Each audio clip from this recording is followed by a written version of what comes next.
Alors bonsoir à tous, merci d'être là si nombreux. Je ne m'attendais pas particulièrement à ce qu'on refuse du monde. Je suis un peu désolée pour les personnes qui n'ont pas pu venir. J'espère qu'elles auront l'occasion de voir la conférence en replay sur Internet. Alors aujourd'hui, on va parler d'honnêteté intellectuelle. Comme vous le savez peut-être, je me présente rapidement, je m'appelle Esther Taïfé. Il m'a présenté mais je vais le refaire. Je suis en postdoc actuellement à l'Observatoire de Lyon, au CRAL. Donc les postdocs, si vous ne connaissez pas du tout, en fait c'est le CDD du chercheur. C'est chercheur mais un peu moins bien.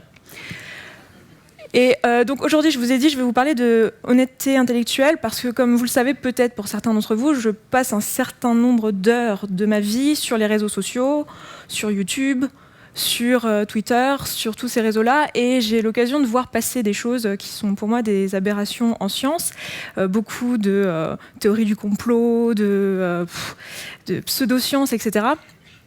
Et je me dis que l'une des raisons pour lesquelles tout ça est possible sur Internet, c'est parce que nous, en tant que scientifiques, on ne prend pas le temps de communiquer suffisamment à propos de la science et à propos de notre démarche scientifique et de ce qui est fait et de comment c'est fait. Et il y a un genre de mythe d'idéalisation de la science qui est vu comme quelque chose mis sur un piédestal. Et ce que j'aimerais aujourd'hui, c'est vous expliquer un petit peu comment on fait de la recherche en pratique, à quoi ça ressemble. Alors si je voulais vraiment être honnête sur à quoi ça ressemble, en réalité, ça ressemble juste à une bande de personnes dans des bureaux face à un ordinateur toute la journée à coder. C'est pas super vendeur, donc je vais essayer de faire un truc avec un peu plus de couleurs que ça et un peu plus intéressant. Donc on va commencer par un petit tour du propriétaire. On va parler d'astrophysique aujourd'hui, donc de quoi on parle. Petite visite de l'univers. On va partir de la Terre. Normalement, vous connaissez tous la Terre. A priori, vous connaissez même bien. On part de l'Italie, là. Et on va reculer au fur et à mesure de la vidéo, et les cercles que vous voyez là, c'est des cercles de diamètre dont le diamètre est indiqué ici. Donc on va à chaque fois multiplier par 10 et se reculer en partant de la Terre. Donc les images que vous voyez là, c'est un extrait du documentaire Cosmic Voyage qui est sorti en 1996. Donc vous allez voir qu'il y a quelques petites choses qui sont plus très vraies en science. Donc ici on a notre Terre qui est sphérique. On va y revenir, mais elle est bien sphérique. On dézoome. On est déjà à 100 000 km de la Terre et dans peu de temps, on va croiser la Lune autour des 300 000, 400 000, voilà, on a la Lune. Donc ça, c'est la distance maximale à laquelle un être humain a posé les pieds. On n'est jamais allé plus loin, on a envoyé des sondes plus loin, mais on n'est jamais allé plus loin. Là, on est déjà à 1 million de kilomètres et on commence à voir ici la Voie lactée qui se montre dans le ciel. Ici, on commence à voir les orbites d'abord de notre Terre et ensuite les orbites des autres planètes qui se dessinent autour de nous. Donc on continue à prendre de la hauteur. On en est à 100 millions de kilomètres. On commence à avoir une vue un peu sur l'ensemble du système solaire. Et ce qu'on voit, c'est que toutes les orbites des planètes sont toutes à peu près alignées dans le même plan, sauf une là, qui a l'air de faire n'importe quoi, mais celle-ci, on ne l'a plus dans le système solaire, c'était Pluton. C'est là qu'on voit que ça date de 96. Et on continue à reculer. Et ce que vous pouvez déjà voir, même si on fait ça pas à vitesse constante, c'est que globalement, tout ça, c'est quand même assez vide. On a croisé un peu de monde sur la route, mais pas trop. Donc c'est globalement assez vide. Et ce qu'on voit là, donc c'est notre Voie lactée, c'est notre galaxie. Et dedans, partout ici, il y a des étoiles. Et au-dessus, on peut voir quelques autres galaxies. Donc là, on est déjà à 1 année-lumière. C'est-à-dire qu'on est à la distance qu'il faudrait que la lumière parcourrait en 1 année. Et c'est seulement maintenant qu'on croise la première étoile, donc 4,2 années-lumière. Donc c'était Proxima du Centaure. Et on continue à dézoomer, et là on commence à vraiment bien voir la Voie lactée. On est à 10 années-lumière, donc il faudrait 10 ans à la lumière pour venir jusqu'ici. 1 siècle-lumière, continue. 1000 années-lumière, donc là on commence à vraiment avoir un zoom. Et d'ailleurs au passage, toutes les images que vous voyez là, ce sont des vues d'artistes, hein. À aucun moment on est allé jusque là, donc c'est pas des photos, hein, c'est des reconstructions. Donc on dézoome, on commence à voir bien notre Voie lactée avec, donc c'est une galaxie spirale, certainement barrée d'ailleurs, je crois que là on ne voit pas de barre, mais elle est barrée. Et on commence à voir les autres galaxies du groupe local. Donc on a ici Magellan, les nuages de Magellan, on va avoir Andromède qui va arriver bientôt, voilà, la voici. Et donc toutes ces galaxies-là, elles font partie du groupe local. Et autour de nous, tout ce qu'on voit maintenant à présent, c'est plus des étoiles, ce sont d'autres galaxies. Donc on est vraiment à une distance bien plus élevée. continue à dézoomer, ce qu'on va voir, c'est que ces galaxies, elles ne s'organisent pas de manière aléatoire. En fait, elles s'organisent selon des types de filaments, des genres de filaments en structure. Et voilà, il y a des endroits qui sont vides, qui sont extrêmement grands du coup, et il y a des endroits où on a ces structures-là. Et donc, quand on va dézoomer, on va finir par arriver à ce qu'on appelle l'horizon de l'univers, qui se trouve à 13,5, 13,8 années-lumière, milliards d'années-lumière, pas années-lumière. Je pense que vous l'aviez corrigé tout seul. 13,5, j'ai noté ici. Et voilà. Donc ça, c'est ce qu'on appelle l'horizon de l'univers, c'est-à-dire le plus loin qu'on puisse voir. Avec les instruments qu'on a aujourd'hui, on n'arrive pas à voir plus loin. Donc voilà, on retourne sur Terre. Vous voyez, le voyage est assez long.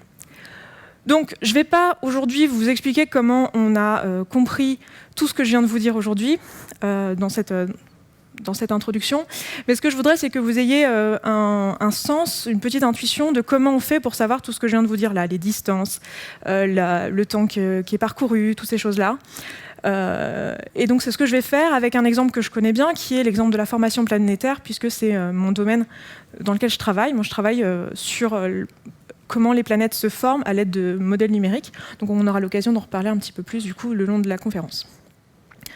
Donc première chose à se poser comme question, c'est quel est le but de la science ?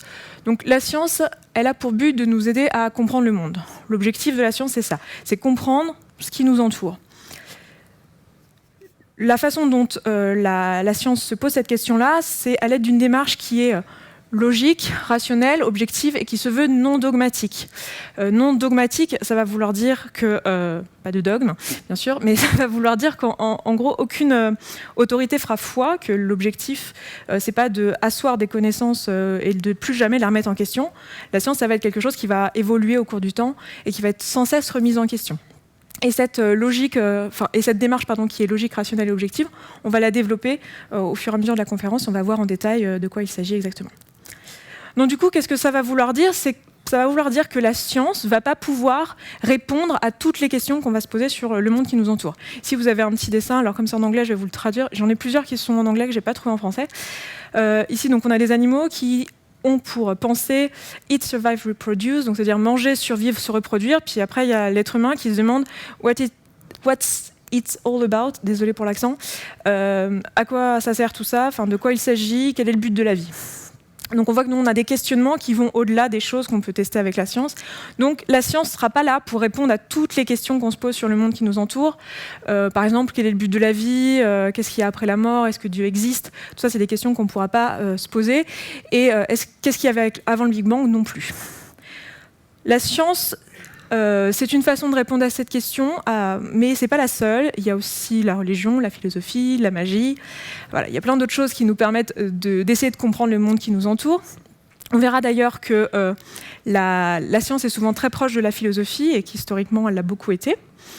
J'ai mis ici une image qui vous montre le livre qu'avait écrit Isaac Newton avec ses lois justement qui sont connues et c'était écrit, ça s'appelait philosophie, on ne voit pas là, principe mathématique de la philosophie naturelle. On ne peut pas le lire, je suis désolée. Donc ça nous montre bien quand même qu'on était à la limite entre les deux. Donc pourquoi est-ce qu'aujourd'hui je vous parle de science et pas de philosophie, de religion, de magie ? Pourquoi ? Eh bien parce qu'en pratique, pour l'instant, ça reste la façon la plus efficace d'essayer de comprendre le monde. C'est-à-dire qu'aujourd'hui, je connais personne qui a réussi à faire décoller un avion avec de la magie. Si vous en connaissez, dites-le moi et je reverrai la conférence pour l'année prochaine. Mais il me semble que pour l'instant, c'est ce qu'on connaît de plus efficace.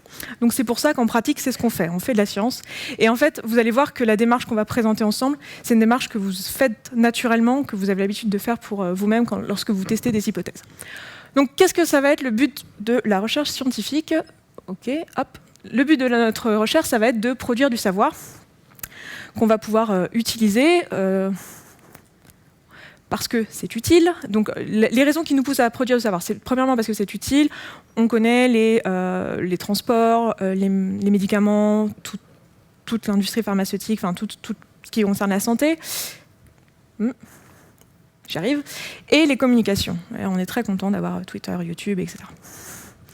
Donc ça, c'est la première raison qui va nous pousser à faire de la recherche. C'est parce qu'en pratique, on va en avoir besoin, on va trouver ça utile, ça va nous permettre de faire des avancées. Mais ce n'est pas la seule raison. L'autre raison, c'est une raison plus philosophique. Je l'ai mis ça par le mot cool, donc c'est cool effectivement, mais c'est surtout que c'est satisfaisant d'un point de vue intellectuel d'essayer de comprendre le monde qui nous entoure. On va voir que ça a eu un rôle important dans l'histoire des sciences, et ça a un rôle important aujourd'hui dans ce qu'on fait et dans la façon dont on fait de la science. J'ai un peu de mal. Voilà, donc quelques images pour nous expliquer pourquoi c'est cool. Je pense qu'avoir ça comme photo de profil sur Facebook, c'est quand même la classe. Moi, je trouverais ça bien. Bon, j'ai pas cette chance. Et s'il me rate tous mes effets, ça va pas être marrant. Et si ça, c'était le meilleur selfie qu'on a pris sur Terre, je pense que ça, c'était le meilleur selfie qu'on a pris dans le système solaire. Donc ça, c'est Curiosity qui s'est pris tout seul en photo. Et si vous avez envie, vous pouvez même le suivre sur Twitter. Il fait des tweets assez rigolos, un peu sarcastiques. Donc si vous avez envie, vous pouvez aller le suivre. Donc, qu'est-ce que c'est que cette démarche scientifique dont je vous parle depuis le début, qui se veut rationnelle, etc. C'est, en très simplifié, ça. C'est-à-dire que ça se passe en 4 étapes. La première étape, ça va être d'observer son environnement. Si on veut comprendre le monde qui nous entoure, il faut déjà commencer par le regarder, l'observer. Avec cette observation, on va se poser des questions, on va essayer de comprendre, on va commencer à faire des hypothèses et à émettre une théorie. Et une fois qu'on a cette théorie, on va vouloir la tester, vérifier qu'elle est vraie, ou l'infirmer et voir qu'elle ne l'est pas. Et donc on se dit, voilà, on fait des prédictions. Donc en gros, entre... Mince. Reviens. Voilà. En gros, entre là et là, l'objectif, c'est de se dire comment ça marche, ok, je vois ce truc, qu'est-ce qui se passe, comment il marche. Et là, c'est de me dire, si ce truc est comme ça, alors je devrais observer ça. Et ensuite de faire cette observation par l'expérience. Par exemple, je vous donne un exemple tout simple. Voilà, il faut que ça marche, sinon mon truc ne marchera pas. Mais si je fais clock et que ma slide bouge, je peux me dire, tiens, mon observation, c'était quand je fais clock avec ma bouche, ma slide bouge. Donc ma théorie, c'est que ma voix est magique et quand je fais clock, ça fait passer les slides. Ça peut être une théorie que je peux mettre après cette observation. Comment je vais faire pour essayer de vérifier cette hypothèse, de voir si elle est juste? Je vais me poser la question de me dire, tiens, si là, maintenant, je fais clock, et depuis tout à l'heure, je fais clock lorsque je vous explique ça, les slides devraient passer à chaque fois que je fais clock. Qu'est-ce qu'on observe de cette expérience? Si je fais clock, il ne se passe absolument rien. Donc ça invalide mon hypothèse de départ. Donc très souvent en science, on va avoir des choses comme ça, on va avoir une observation, on va vouloir la tester et ça ne va pas donner le résultat qu'on attend parce qu'il nous manque une information. Et là, ce qui nous manque, si on prend dans l'observation juste le fait que je fasse clock avec ma bouche, il nous manque le moment où en fait j'appuie sur le bouton en même temps. Et en fait, c'est lui qui est à l'origine de ce... Bon, c'est un exemple bidon, hein, mais c'est juste pour vous expliquer un peu le principe. Donc qu'est-ce que ça va vouloir dire? Ça va vouloir dire que les questions qu'on va se poser en science, il va falloir qu'elles soient vérifiables par l'expérience. Et il y a plein de questions qu'on peut se poser sur le monde qui ne sont pas vérifiables par l'expérience et qui ne peuvent pas du coup être traitées par cette démarche-là. Ensuite, il va falloir que les observations qu'on fait, elles soient reproductibles. C'est-à-dire que le fait que l'exemple que je viens de vous donner où je faisais clock en appuyant, je pourrais le refaire 2-3 fois. Il y aura des fois où j'appuyais en même temps par chance et du coup ça marchait, puis il y aura des fois où ce n'est pas le cas. Donc ce qu'il faut, c'est que nos observations elles soient robustes et qu'on ait reproduit nos résultats plusieurs fois et qu'on soit sûr de la reproductibilité de ce qu'on est en train de faire. Et il faut aussi que ce soit réfutable, c'est-à-dire qu'il faut qu'on puisse montrer que c'est faux. Du coup, par cette démarche-là. C'est-à-dire qu'il faut que l'expérience puisse invalider la théorie qu'on avait au départ. Donc en gros, ça va vouloir dire qu'on va faire cette démarche-là plusieurs fois. Qu'en général, quand on va faire des expériences, il va falloir les mener plusieurs fois pour s'assurer de la validité de nos résultats. Et parfois, on va devoir remettre en question la science qu'on a faite avant et qui était considérée comme valide. Ce qui fait de la science un processus qui est en fait itératif et très humble. C'est-à-dire que l'objectif n'est pas de rester sur ces dogmes, sur ces croyances initiales qu'on a pu avoir, qu'on a pu créer avec de la science qu'on a faite et qu'on a prouvée avant. Il faut être capable de se dire, bon bah, ça a été vrai pendant tant d'années et maintenant ça ne l'est plus pour telle raison, parce qu'on a des observations nouvelles qui vont à l'encontre de la théorie qu'on avait jusqu'à maintenant. Il va falloir en trouver une nouvelle de théorie qui marche avec les observations qu'on avait jusqu'à maintenant et avec les nouvelles observations. Et donc ça, c'est quelque chose qui va arriver de nombreuses fois quand on fait de la science. Donc quels sont les challenges qu'on a en astrophysique tout particulièrement? Alors, dans beaucoup de cas, en astrophysique, la plupart du temps, en fait, l'expérience qu'on va faire... Je ne sais pas ce que je fais avec mes slides. Ah, c'est bon, merci. En astrophysique, voilà, l'expérience qu'on va faire, en fait, ça va être souvent une observation. C'est-à-dire que la façon de vérifier ce qu'on pense, c'est d'aller l'observer, parce qu'on ne sait pas encore aller, enfin, on ne peut pas aller plus loin que la Lune. Donc, pour l'instant, on observe. Donc, on va avoir plusieurs problématiques lorsqu'on observe. Les premières problématiques qu'on va avoir, c'est les conditions, les premières problématiques qu'on va avoir quand on va vouloir observer ou faire des expériences en laboratoire, mais la plupart du temps, ça va être des observations. La première, c'est les conditions thermodynamiques, c'est-à-dire que les conditions en termes de température, de pression et d'environnement en général, ce ne sont pas du tout les mêmes que sur Terre. Pour vous donner un exemple, ici, je vous ai mis un dé. Dans l'air qu'il y a dans cette pièce, alors je ne sais pas si on est vraiment à 20 degrés là, mais dans l'air qu'il y a dans cette pièce, pour l'équivalent d'un volume d'un dé, donc 1 cm de côté, donc dans 1 cm3, on a à peu près 20 milliards de molécules. Donc ça nous donne beaucoup de molécules, alors que dans le vide qu'on est capable de faire en laboratoire, on va plutôt avoir 10 000 particules, ce qui est déjà beaucoup moins. Mais c'est beaucoup plus que ce qu'on a dans l'univers. Si on voulait vraiment être dans les mêmes conditions que l'univers, avoir le même vide que dans l'univers, on en est très loin, parce que dans l'univers, c'est à peu près une molécule dans ce dé. Donc on est vraiment très loin. Donc c'est très dur de refaire les conditions en laboratoire. Donc ça va déjà être un problème. Ensuite, le deuxième problème, c'est la taille des objets. Évidemment, si on veut le faire en laboratoire, ça va être compliqué de refaire une galaxie dans les labos du CNRS. On n'a pas trop la place, même si on adorerait. On est vraiment beaucoup à adorer cette idée, mais c'est pas possible. Ensuite, on a des problèmes d'échelle de temps. C'est que tous les objets qu'on étudie, ils ont des échelles d'évolution sur plusieurs milliers, millions, milliards d'années. Et jusqu'à maintenant, aucun d'entre nous, même si on fait du sport le matin avant d'aller au labo, aucun d'entre nous ne vivons cette durée-là. Donc au mieux, on a 100 ans à passer sur cette Terre, donc ça va être un peu compliqué de pouvoir observer quelconque phénomène suffisamment longtemps pour pouvoir en déduire son évolution.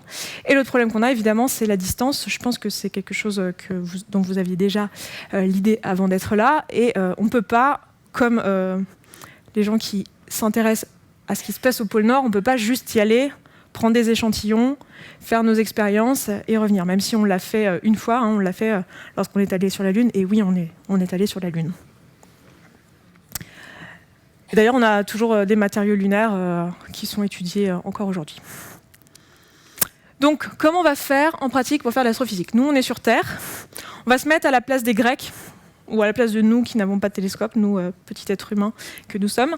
On n'a pas de télescope, on n'a rien. Et voilà ce qu'on observe. On observe l'horizon et on voit un soleil qui passe dessous, qui se lève, qui se couche. On voit la voûte céleste aussi se lever, se coucher. Si on observe de jour en jour, on voit qu'il y a des objets qui ont l'air un peu plus fixes, qui se déplacent légèrement au cours de l'année. Mais on en voit d'autres qui se déplacent à des fréquences beaucoup plus rapides, comme par exemple la Lune. D'une nuit à l'autre, elle se déplace, elle n'a pas le même aspect. Pareil pour certains astres qui sont en fait des planètes, mais à ce moment-là, les Grecs ne le savaient pas encore. Je vais attendre que Mars revienne pour pouvoir vous le montrer. D'ailleurs, ça a été fait avec Stellarium, qui a été fait ici à Lyon.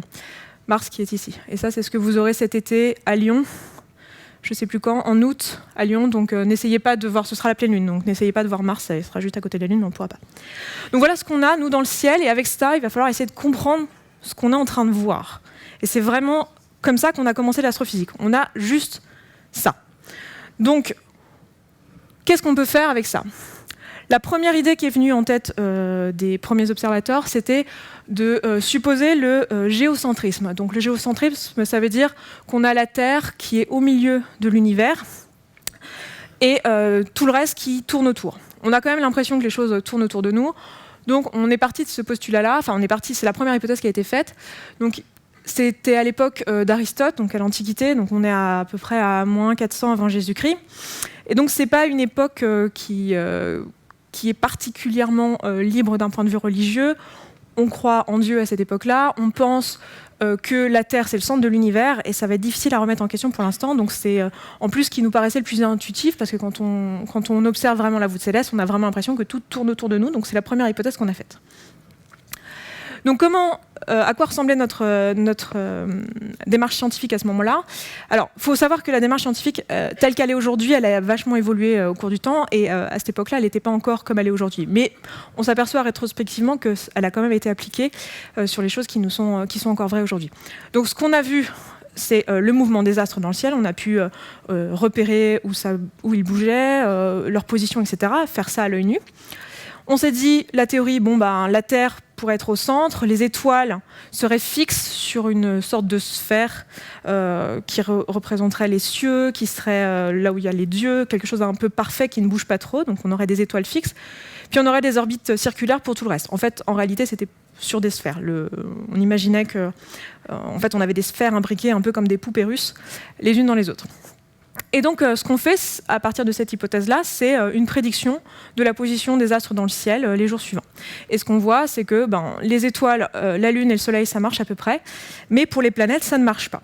Ça ne marche pas si on prend juste cette observation-là. Et la façon dont on se disait dans quel ordre elles étaient, c'est simplement en observant la fréquence à laquelle les objets bougeaient, à quelle fréquence ils revenaient, donc juste en faisant de l'observation de leur période en fait. Donc c'est-à-dire combien de temps ils mettaient à faire le tour de la Terre visiblement. On n'avait aucune indication sur les distances. Donc, ce qui se passait pour les planètes, ce qui faisait que c'était pas OK, donc par exemple, ici on va le voir avec la Terre et Mars, en fait ce qui se passe, c'est que si c'était en orbite circulaire, on ne devrait pas avoir ces sortes de mouvements, donc on a ce problème de mouvement qui s'appelle le mouvement rétrograde, c'est-à-dire que la planète revient en arrière de façon visible dans le ciel, alors qu'elle ne devrait pas si elle était sur une orbite juste circulaire. Et donc ça, on l'explique avec ce modèle-là, où on se dit, tiens, la planète, en fait, elle est sur un cercle, dans un cercle, et c'est pour ça qu'elle a ce mouvement-là. Donc ça, c'était l'hypothèse qu'on a faite à l'époque, parce qu'il n'était pas envisageable pour l'instant de placer la Terre autrement, ou de placer les objets sur autre chose que sur des cercles, puisqu'on avait en tête que l'univers était parfait, que c'était Dieu qui l'avait créé, et que tout devait être sphérique, parce que la sphère, c'est la forme parfaite. Donc, à cette époque-là, on est dans le géocentrisme. Alors, on a quand même appliqué la méthode scientifique. Donc, on s'est dit, voilà, on a trouvé une solution pour faire que ça marche. On l'a même amélioré, cette solution. Et cette solution, si elle veut bien s'afficher, voilà, c'est ce qu'on appelle des épicycles. Ça, les petits cercles sur des cercles, ça s'appelle les épicycles. Donc, pour résoudre ce problème de mouvement rétrograde. Et ce qu'il faut voir, c'est que ça a été proposé par Hipparque. Et ça a été ensuite renforcé par Ptolémée, qui a proposé de refaire un peu les calculs. Alors, il a amélioré un petit peu ça, là, ce que je vous montre, c'est assez simple, mais il a amélioré un petit peu ça pour pouvoir bien prédire les mouvements des planètes, etc. Et ça marchait extrêmement bien. C'est-à-dire qu'il a écrit ça dans un livre qui s'appelle Almageste, qui est resté le livre de référence jusqu'à la Renaissance. Donc, ça veut dire jusqu'à la Renaissance, ce modèle-là, c'était la vérité scientifique. C'était ce qui prévalait, c'était la théorie admise, jusqu'à ce que quelqu'un vienne la contredire. Et vous allez me dire, mais si ça marchait si bien, pourquoi est-ce qu'on a remis cette théorie en question ? Eh bien, pour la deuxième raison qu'on avait énoncée au début. C'est-à-dire qu'au début, je vous ai dit, on fait de la science parce que c'est utile, ça nous permet de faire des choses, donc notamment de se repérer, de prédire les positions des planètes pour la navigation ou pour plein d'autres choses. Et aussi pour des raisons complètement philosophiques de volonté de comprendre. Je vous ai mis ça parce qu'on trouve ça cool. Et y a quelqu'un qui ne trouvait pas ça très cool, le système de Ptolémée, c'est Copernic. Copernic s'est dit, moi j'aime pas trop Alors j'étais pas dans sa tête, je raconte un peu l'histoire. Mais bon, il s'est dit, moi j'aime pas trop les cercles dans les cercles dans les cercles dans les cercles, ça finit par être un peu compliqué, je pense pas que ce soit si compliqué que ça. Et c'est le premier à s'être dit, peut-être qu'en fait le système solaire est héliocentrique, c'est-à-dire que plutôt que d'avoir la Terre au centre, on aurait le Soleil au centre. On n'en était pas encore à faire des orbites qui ne soient pas circulaires, mais on avait un petit peu avancé. Et il faut voir aussi que ces hommes-là, ils sont tous un peu contemporains les uns aux autres. On est entre 1500 et 1700 à peu près. Galilée et Kepler ont travaillé ensemble. C'est les premiers à avoir fait des observations avec une lunette astronomique. Et Newton est né l'année de la mort de Kepler. Donc on est vraiment dans un mouchoir de poche en termes d'histoire par rapport à ce qu'on a pu faire avant. Et c'est les premiers à s'être dit, en fait, quand on voit quelque chose bouger autour de nous, il y a deux solutions, soit c'est nous qui bougeons, soit c'est lui qui bouge. C'est pas nécessairement que lui qui bouge.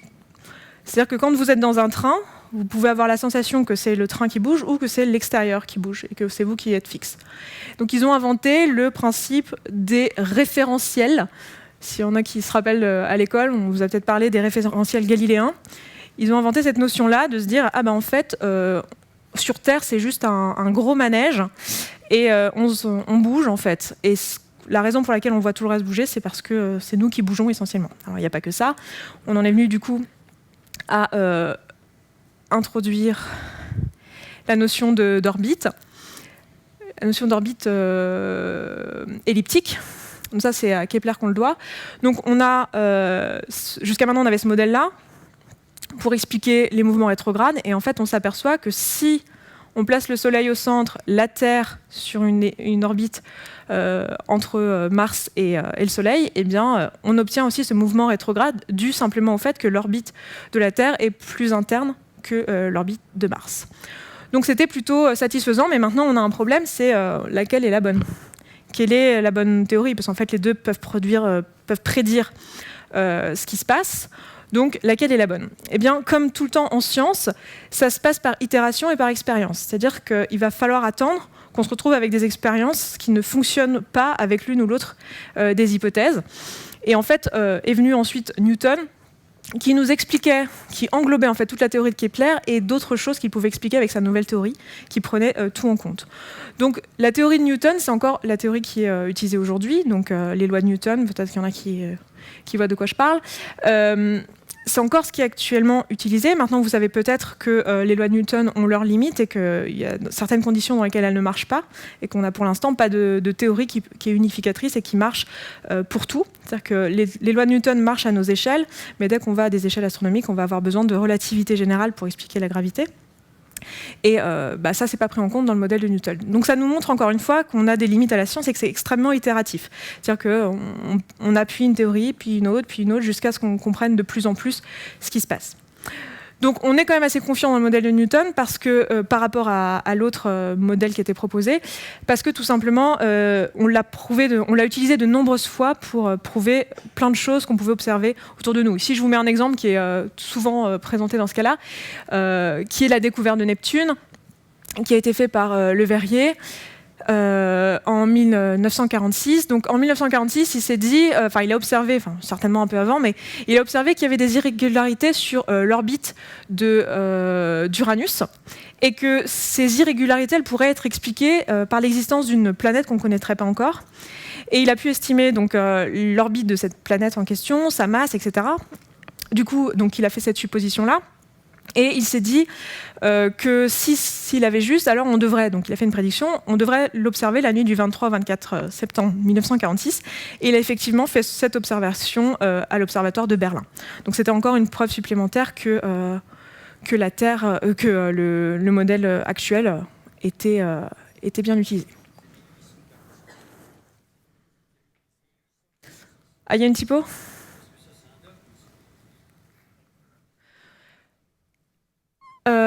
Alors, pour pouvoir faire ces découvertes-là, il nous faut pouvoir déterminer les distances des objets. C'est-à-dire que là, je vous ai parlé des orbites, de tout ce qu'on a pu voir, mais la question qu'on pourrait se demander, c'est comment on a fait pour déterminer les distances des objets, parce que avant ça,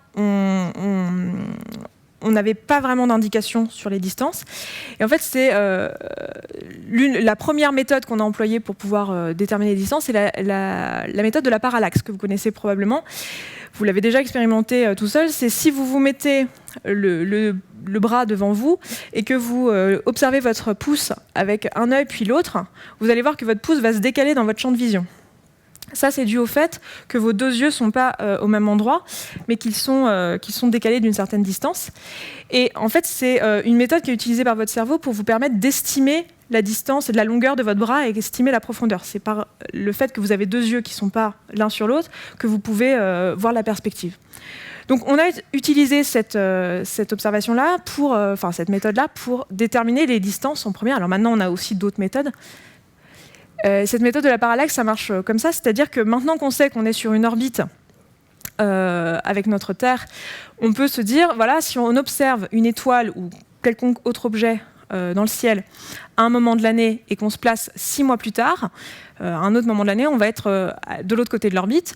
On va pouvoir, sachant la distance entre la Terre et le Soleil, on va pouvoir observer le mouvement en fait, de l'astre dans le ciel, et on va pouvoir en déduire cet angle qui se trouve là. Et connaissant cette distance-là, un petit peu de trigonométrie, on va pouvoir déterminer la distance qui sépare la Terre de l'étoile ou l'objet en question. Donc ça, c'est la première méthode qui a été employée pour faire ce genre de choses-là, et en fait, c'est juste de la trigonométrie. C'est quelque chose qui était déjà fait à l'époque des Grecs. Et si j'arrive...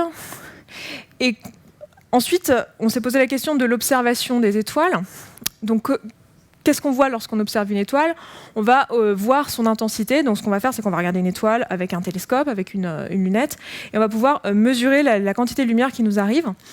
Et la lumière qu'on mesure, on va la mesurer dans différentes longueurs d'onde. Alors, vous le savez sûrement, la lumière, ça peut être vu comme une onde ou comme un corpuscule. Donc, si on part du principe qu'on va la considérer comme une onde, ça veut dire que c'est exactement la façon dont elle se propage, c'est exactement la même chose que si vous jetiez un caillou dans un lac. Vous allez observer des vagues à la surface. Et en fait, si vous observez la distance entre les sommets des vagues, vous allez avoir ce qu'on appelle la longueur d'onde. C'est une longueur caractéristique qui va vous définir ce qu'est l'onde. Et cette longueur-là, c'est celle qui est représentée ici, donc la longueur d'onde.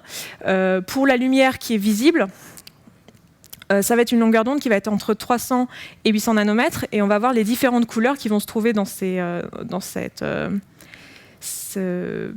range, j'arrive pas à trouver le mot en français, désolé, dans cette plage, voilà, merci. Et après le rouge, on va avoir l'infrarouge. Avant le violet, on va avoir l'ultraviolet, puis ensuite les rayons X, etc.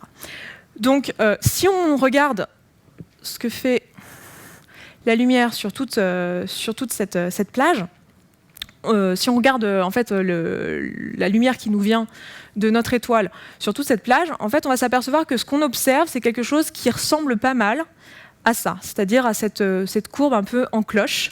Donc, si on regarde à toutes les longueurs d'onde, et que cette courbe en cloche, donc, qui s'appelle le rayonnement du corps noir, elle se décale, le maximum d'intensité se décale vers la droite au fur et à mesure que la température est de plus en plus basse. C'est-à-dire que les étoiles qui sont les plus chaudes vont être aussi les plus bleues, et les étoiles qui sont les plus froides vont être les plus rouges. C'est facile, c'est comme vos robinets de la salle de bain, mais à l'envers. Et c'est quelque chose dont vous avez peut-être plus l'intuition avec le feu. Je ne sais pas s'il y en a qui font des crèmes brûlées dans la salle, mais si vous avez un chalumeau pour faire les crèmes brûlées, vous savez sûrement que la flamme qu'il y a là, qui est très bleue, elle est beaucoup plus chaude que la flamme d'une bougie que vous pouvez vous amuser à toucher. Par contre, celle-ci, il ne vaut mieux pas s'amuser à la toucher. Donc, c'est aussi le rayonnement du corps noir qui nous dit ça. Donc, compte tenu de toutes ces observations, du fait qu'on a observé au fur et à mesure les planètes, puis les étoiles, etc., on en est venu à avoir quand même une quantité d'observations assez importante, et entre autres concernant notre système solaire. Donc à ce stade, on sait que notre Soleil est au centre, qu'on a des planètes qui tournent autour sur des orbites elliptiques, elles sont toutes à peu près dans le même plan. On sait tout ça, on connaît les distances. Et Kant, à ce moment-là, il se dit ça pourrait être pas trop bête de se dire que tout ça, ça aurait peut-être la même origine. Et ce qu'il faut voir, c'est que c'était la première fois qu'on se disait les choses de cette manière-là. C'est-à-dire jusqu'à maintenant, l'origine de la Terre, finalement, c'était pas vraiment la question qui était posée scientifiquement, parce qu'on avait la réponse dans la Bible. Ou ailleurs, mais on avait la réponse, la religion donnait cette réponse. Donc la question de l'origine de la Terre ne se posait pas, donc ça a été le premier à se dire, en fait, il y a peut-être une origine plus pragmatique, enfin plus scientifique à tout ça, et il a proposé que tout ça se soit formé dans avec une seule et même origine, dans une espèce de soupe dont on ne connaît pas trop la nature encore à ce moment-là. Et il appelait ça la nébuleuse solaire. Et si vous avez une vue d'artiste de ce à quoi pourrait ressembler cette soupe qu'il a proposée. Donc, pour l'instant, on n'en savait pas plus, on n'avait aucun moyen de faire des prédictions à partir de cette théorie-là. Je veux dire, on est en 1755, on ne peut pas vraiment faire observer notre système solaire avant qu'il se forme, on ne sait pas trop comment il s'est formé, et cette théorie, elle reste un petit peu dans un coin pour l'instant. Et en fait, ce qui s'est passé, c'est qu'en 1983, cette fois je suis bonne sur la date, il n'y a pas de typo, on a lancé un satellite qui s'appelle IRAS, qui est un satellite qui nous permettait de regarder dans l'infrarouge. Donc les longueurs d'onde, ça va être ces longueurs d'onde-là, donc dans l'infrarouge. Et son but à IRAS, c'était de faire une cartographie de l'ensemble du ciel et de regarder ce qu'il y avait à voir. En fait, on ne savait pas trop, on cherchait à avoir des données supplémentaires, des observations supplémentaires. On était capable à ce moment-là de faire des télescopes des satellites qui soient sensibles à l'infrarouge. Et en fait, il a observé plein de choses pendant ce survey-là, mais entre autres, ce qu'il a vu, c'est que certaines étoiles jeunes, au lieu d'avoir un spectre, je ne vous ai pas dit, mais cette courbe en cloche, tout à l'heure j'étais un peu perturbée, cette courbe en cloche, on appelle ça un spectre, enfin cette courbe tout court, qui nous donne l'intensité en fonction de la longueur d'onde, on appelle ça un spectre. Il s'est aperçu que le spectre de certaines étoiles jeunes, au lieu de ressembler juste à ça, c'est-à-dire à cette courbe en cloche, en fait ça avait plutôt une forme un peu bizarre, et ça n'avait pas tout à fait la forme attendue. Et il y avait toute cette partie-là du spectre qui est appelée un excès en infrarouge. On avait un excès en infrarouge qui était inexpliqué. Et en fait, ce qui a été proposé pour expliquer ça, c'est que cet excès infrarouge, ce soit en fait de la matière plutôt froide. Alors je dis froide parce que l'infrarouge, pour nous, c'est à peu près la température du corps. Donc on se dit, enfin vous savez qu'on peut voir notre corps dans l'infrarouge, vous avez certainement vu des images, tout à l'heure je vous montrais l'image du chien. Mais à l'échelle d'une étoile, quelques dizaines de degrés Celsius, c'est très froid. Donc, enfin, pas très froid, mais c'est froid. Donc on s'est dit, voilà, on a peut-être cette matière froide autour d'étoiles jeunes qui sont en formation, et on a commencé à appeler ça les disques protoplanétaires un peu après. Pardon, je frotte le micro. Et on s'est dit, bon qu'est-ce qu'on peut faire pour tester cette théorie ? Eh bien, on va pouvoir essayer de regarder si on ne voit pas une différence d'excès infrarouge en fonction de l'âge des étoiles. Si on regarde des étoiles qui sont plus jeunes, elles devraient avoir plus d'excès, et des étoiles plus vieilles devraient moins avoir d'excès, parce que si les planètes se forment à partir de ce fouillis de matière autour de l'étoile, plus on avance dans l'évolution du système, plus les planètes sont formées, et moins on devrait avoir ce résidu de matière qui reste. On ne devrait plus l'avoir. On devrait avoir un soleil ou une étoile avec des planètes autour. Donc il nous fallait pour ça de nouvelles observations, et c'est ce qui a été fait au fur et à mesure. Et voilà ce qu'on a pu voir. Alors ça va être le seul graphique un peu scientifique que je vais vous montrer aujourd'hui. Je me suis restreinte pour vous proposer qu'un seul graphique. On a celui-ci qui nous donne en fait la fraction d'étoiles qui contiennent un disque, donc en pourcentage, qui contiennent en tout cas un excès en infrarouge, c'est-à-dire de la matière froide, en fonction de leur âge en millions d'années. Donc ce qu'on voit, c'est que 80% à peu près des étoiles qui ont moins d'1 million d'années contiennent de la matière froide autour de l'étoile. Et plus on avance en âge, plus cette quantité diminue. Donc ça nous donne deux informations. Première information, ça semble confirmer la théorie globale qu'on avait, qui était que les planètes se formeraient à partir de matière froide autour de l'étoile, puisqu'il semblerait qu'effectivement, au cours du temps, on en a de moins en moins sur ces étoiles jeunes qui sont en train de se former. Et aussi, ça nous donne une information sur la durée de cette formation des planètes. C'est-à-dire qu'on sait qu'en gros, au-delà de 15 millions d'années, 10 millions d'années, on n'a plus tellement de matière. Donc ça veut dire que les planètes se forment à une échelle de temps qui est relativement courte. En l'espace de 10 millions d'années, c'est fait. Donc ça nous donne plusieurs informations. Donc là, on en est où dans notre modèle, dans notre théorie? On se dit, bon, les planètes se forment à partir d'une sorte de soupe de matière, voilà, qui contient donc du gaz, des grains, un nuage de matière dense. Que cette matière va, pour une raison ou une autre, s'effondrer sur elle-même, enfin pas pour une raison ou une autre, mais sur son propre poids. Il faut quand même qu'il y ait une instabilité de départ. Et sous son propre poids, elle va s'effondrer sur elle-même, et avec cet effondrement, elle va se mettre en rotation. Et on va pouvoir voir qu'au centre, donc plus la matière va s'effondrer sur elle-même, plus ça va devenir dense. Et au bout d'un moment, on va avoir tellement de matière, ça va être tellement dense qu'en fait, ça va allumer les réactions thermonucléaires. On va commencer à avoir une étoile qui se forme et qui commence à vivre sa vie d'étoile.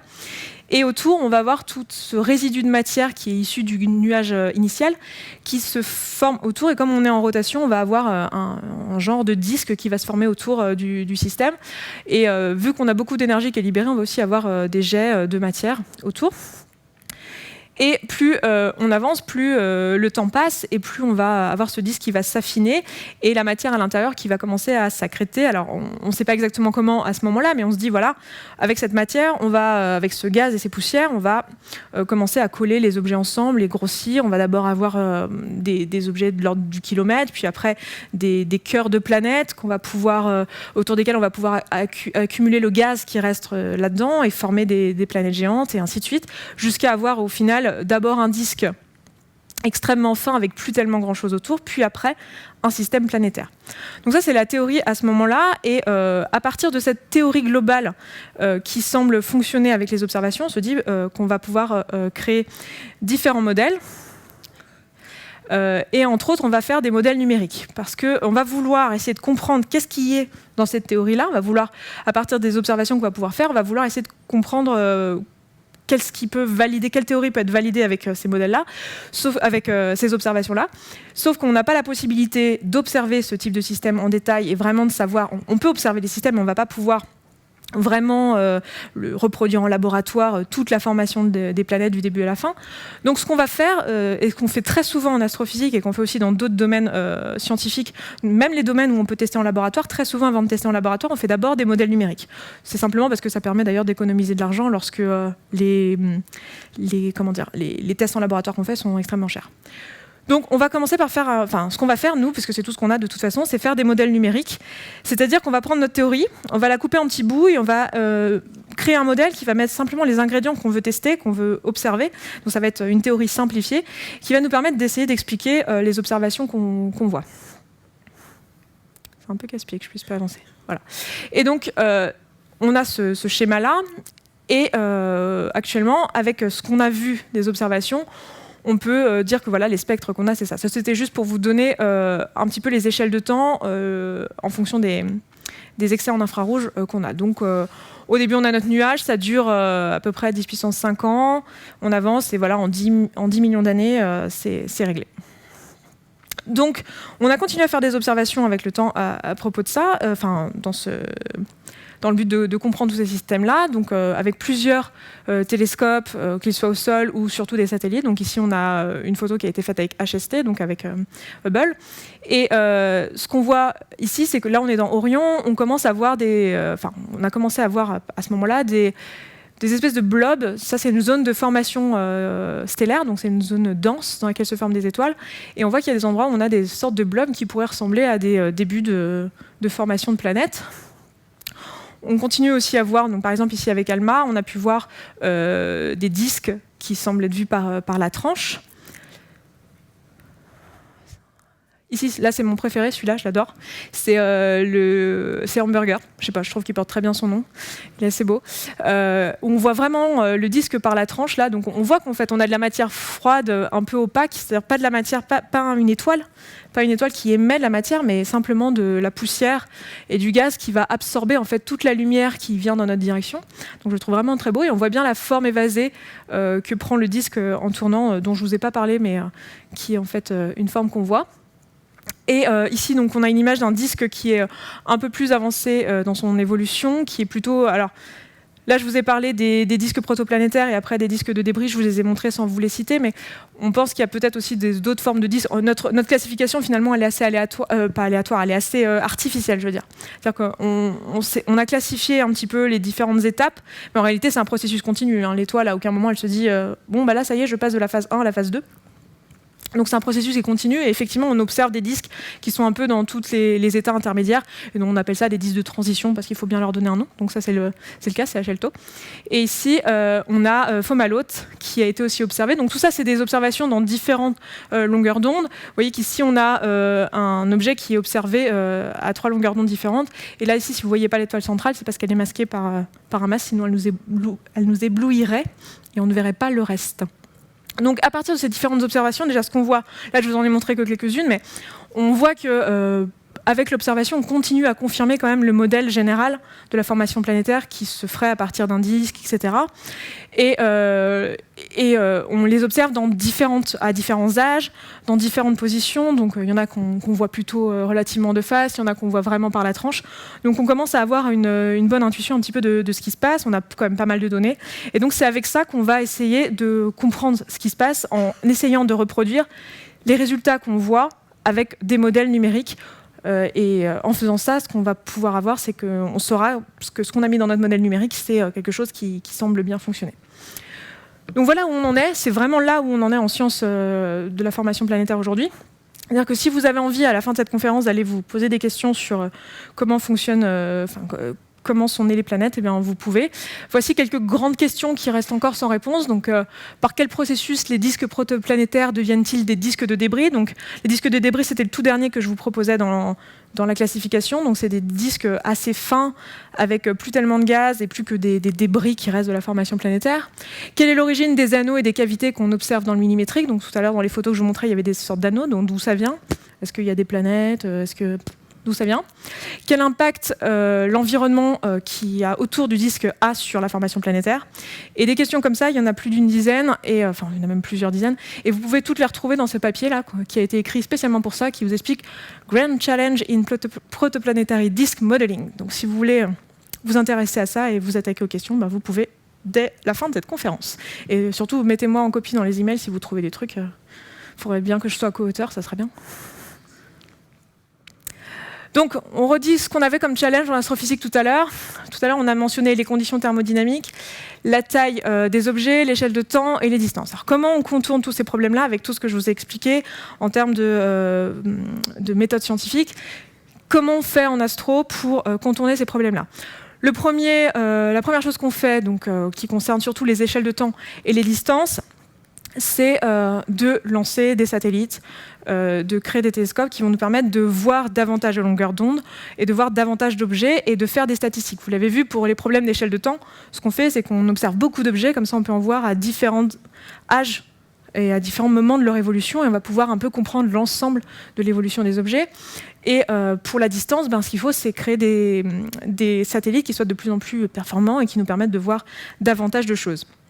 Et pour le reste, pour des problèmes de taille d'objet et de conditions thermodynamiques, alors taille d'objet, c'est un peu pris aussi dans l'observation via les satellites, ce qu'on fait, c'est qu'on fait des modèles numériques. Et là, vous avez un exemple de modèle numérique qui essaye de nous expliquer l'une des images qu'on avait juste avant, qui est HLTO, donc c'est le petit nom de l'objet. Donc ici, c'est pas deux fois une photo, hein. Ça c'est la photo, ça c'est ce qu'on voit avec ALMA, qui est l'un des... Je sais pas si... non, il est peut-être pas là parce que la photo n'est pas assez récente. Mais avec l'un des satellites, c'est ALMA. Et ici, on a MCFOST, qui est un modèle qui nous reproduit de manière assez impressionnante ce qu'on avait par les observations. Donc ce que nous dit ce modèle, c'est que tout ce qu'il y a dedans, toute la physique qu'il y a mis dedans, il y a de bonnes chances qu'elle soit pas mal pour expliquer cet objet-là.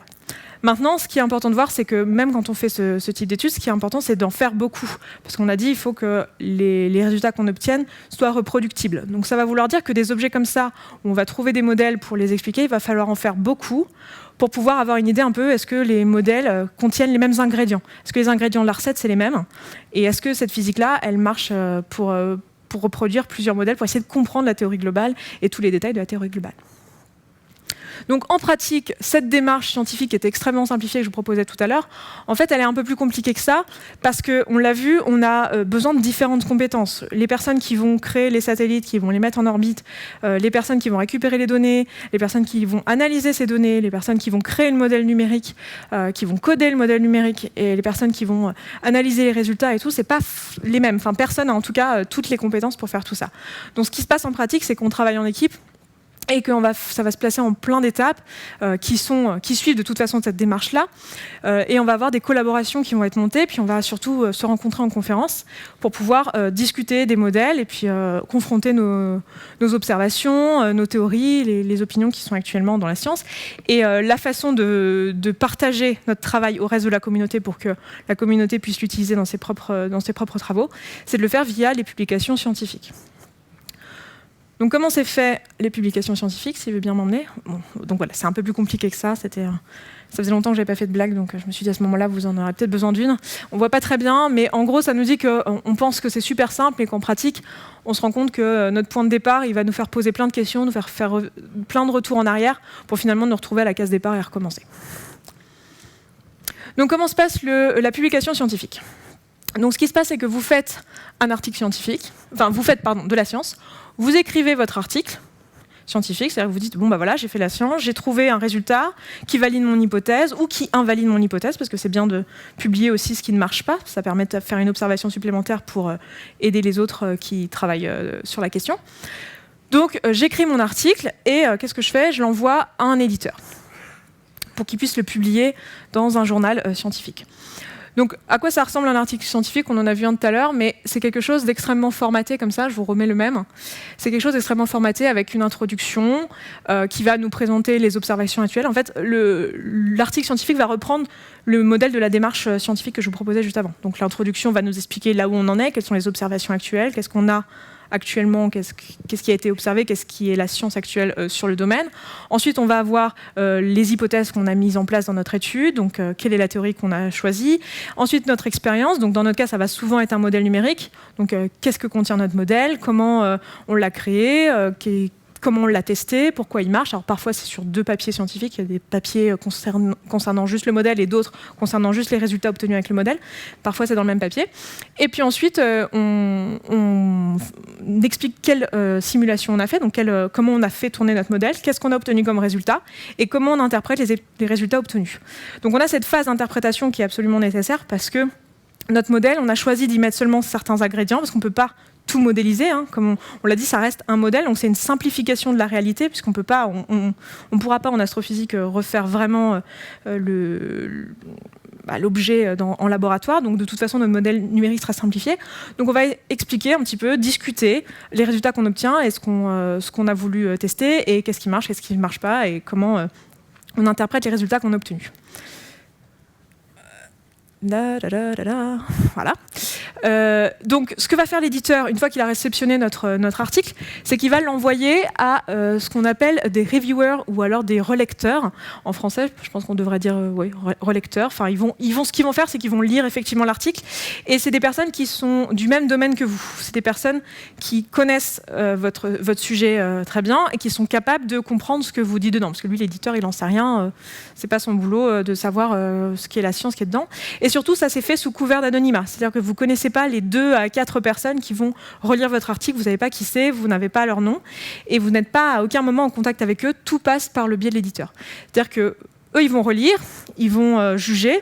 Donc, leur rôle, c'est de s'assurer que la démarche scientifique est bien suivie, que le modèle tient à peu près la route, que les conditions de départ, les observations de départ sont bien correctes avec ce qui est connu actuellement en sciences. Et ils vont s'intéresser aussi à la reproductibilité du travail que vous avez proposé. Est-ce que vous donnez assez d'éléments pour qu'il puisse être reproduit, etc. Et ils vont émettre, du coup, un jugement. Toujours pas. En fait, il faut peut-être que je... Oui. Les ondes, tout ça, Esther. Bref, vous auriez pu me le dire, hein, depuis tout à l'heure, vous m'avez galéré en... Voilà, comme quoi, on peut faire de la science et puis faire des erreurs toutes bateau quand on est sur scène et qu'on ne réfléchit pas. Donc, le comité de relecture va décider si votre article est bien ou pas. Est-ce qu'il manque des trucs? Est-ce qu'il faudrait l'étoffer? Est-ce que c'est n'importe quoi? C'est une théorie du complot que vous avez proposée, donc ça ne va pas du tout. Ça ne peut pas être mis dans un journal scientifique parce que vous ne respectez absolument pas la démarche scientifique. Et du coup, si ça ne va pas, eh bien, le papier va vous revenir et avec des suggestions, des questions, des corrections à faire. C'est généralement ce qui se passe, hein. On fait plusieurs tours comme ça, où on vous met les retours des reviewers, ensuite vous faites les corrections, vous le renvoyez à l'éditeur, et puis on fait le tour comme ça jusqu'à ce qu'on arrive à être tous d'accord, c'est-à-dire que ça convient à l'éditeur parce que vous avez fait le bon format, et ça convient aux reviewers parce que votre science a l'air correcte, ou alors ça ne convient pas, c'est rejeté et c'est jamais publié. Mais si on en arrive là, si c'est publié, eh bien, après, bravo à vous. Toujours pas, oui, pardon. Notre article est publié, donc dans notre cas, ça va être surtout Astronomical Journal et Astronomy and Astrophysics, donc AEA, et Science ou Nature, enfin des revues qui sont quand même assez prestigieuses. Enfin, Science et Nature, ce sont des revues un peu plus prestigieuses. Donc voilà un petit peu le chemin de la science. Donc ce qu'il faut voir là-dedans, c'est que c'est pas particulièrement facile de publier n'importe quoi. C'est-à-dire qu'on pense souvent, je ne sais pas si vous pensez souvent ça, mais je l'entends souvent que la science est très corrompue, que c'est très très facile de corrompre le système scientifique. En réalité, tout ça est fait par anonymat. Aucun de ces gens-là ont des raisons de vouloir faire passer un article qui n'est pas correct. Donc c'est quand même pas facile et c'est assez long et fastidieux. Ça peut prendre plusieurs mois, voire plusieurs années avant de réussir à publier un travail une fois qu'il est terminé, parce qu'il y a des allers-retours, parce qu'on s'assure que la science soit de bonne qualité. Alors ça ne dit pas qu'il n'y a jamais d'erreur dans les articles scientifiques, parfois il y a des petites typos, parfois il y a des petites choses qui passent, mais dans l'ensemble, étant donné que ce travail-là, les travaux qu'on fait, ils sont répétés plusieurs fois, on peut avoir quand même une bonne confiance dans le travail qui est publié. Donc, pour résumer tout ce qu'on a dit jusqu'à maintenant, on va commencer par les points négatifs. Le problème de la science, c'est que elle est relativement difficile d'accès. C'est-à-dire que tout ce que je vous ai dit là, vous avez vu, je ne sais pas à combien de temps on en est, mais ça nous a pris plusieurs dizaines de minutes pour que je puisse vous expliquer quelle est la démarche scientifique et comment elle s'applique en pratique. C'est-à-dire qu'on a beaucoup de couches de sciences qui sont mises les unes par-dessus les autres.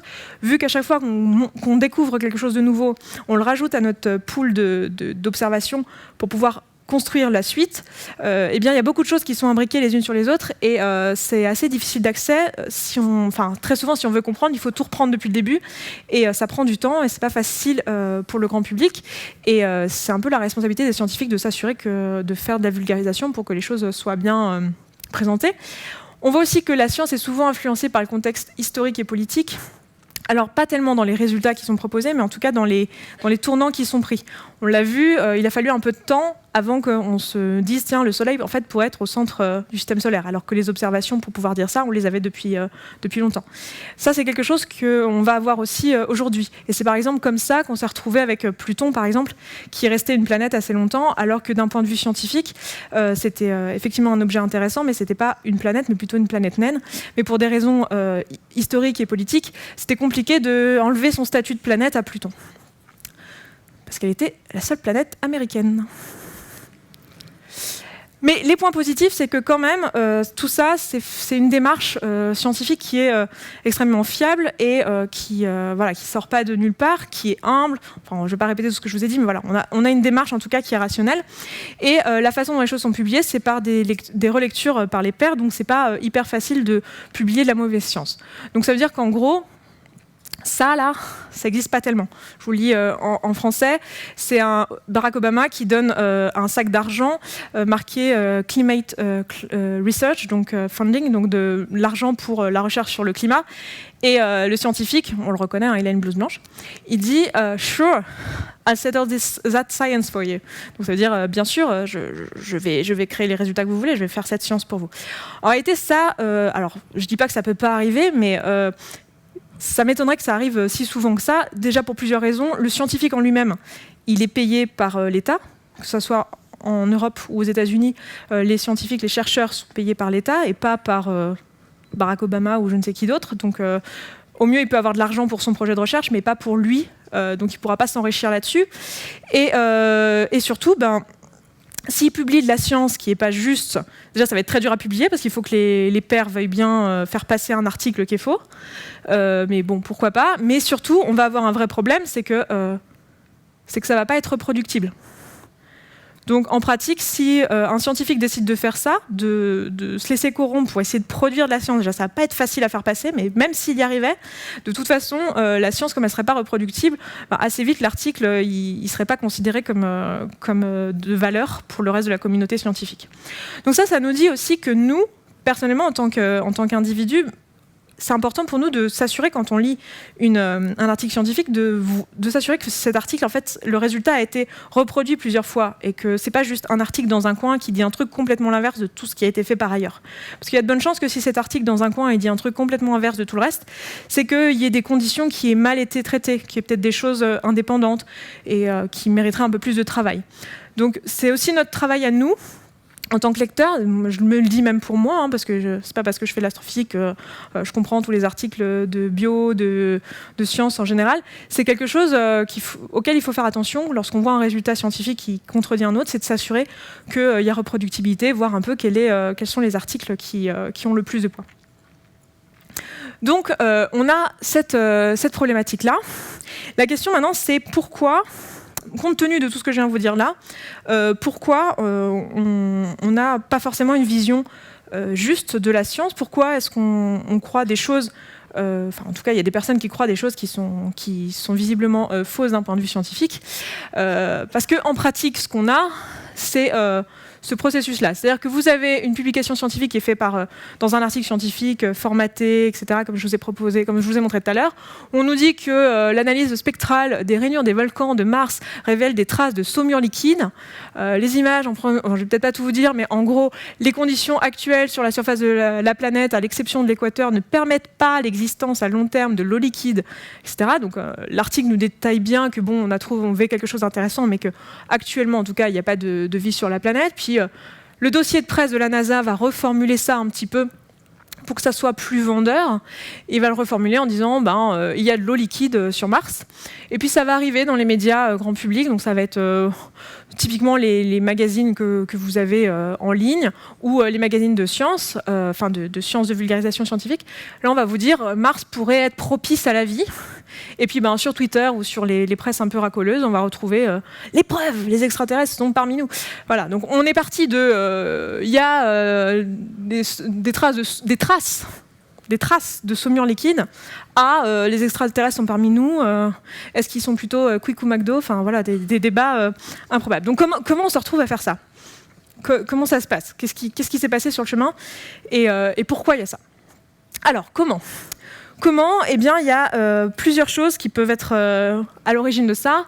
C'est qu'en fait, on est des êtres humains et qu'on est doté de plein de biais d'observation, de biais cognitifs. Et ces biais-là, ils sont beaucoup utilisés par les médias. Le premier, c'est l'illusion de causalité. Ici, vous avez un graphique. Alors, désolé, c'est en anglais, mais c'est les duos de cigognes en fonction... les couples de cigognes, le nombre de couples de cigognes. Et ici, en bleu, vous avez le nombre de naissances de nouveau-nés. Et vous voyez que les deux sont corrélés au cours du temps. C'est-à-dire que le nombre de cigognes et le nombre de naissances sont corrélés au cours du temps. La conclusion facile, et qui nous vient tout de suite à la prise, c'est de se dire, c'est les cigognes qui apportent les nouveau-nés. Alors, je suis désolée de décevoir des gens si c'est le cas, mais c'est pas comme ça qu'on fait les bébés. En tout cas, pas à ma connaissance. Donc ça, c'est un biais qu'on a, c'est une illusion de causalité qui est très, très, très, très, très souvent utilisée dans les médias. C'est de confondre corrélation et causalité. Une deuxième chose qu'on a souvent, c'est le biais de représentativité, c'est le fait de donner l'impression qu'il y a un débat dans la communauté scientifique, alors qu'en fait, absolument pas. Par exemple, vous êtes sur un plateau qui va parler du climat, et vous allez avoir un scientifique qui défend la théorie du réchauffement climatique, puis un autre qui défend exactement l'inverse. Et ça va vous donner l'impression qu'il y a un vrai débat au sein de la communauté, alors qu'en fait, 97% de la communauté scientifique est d'accord pour dire qu'il y a un réchauffement climatique.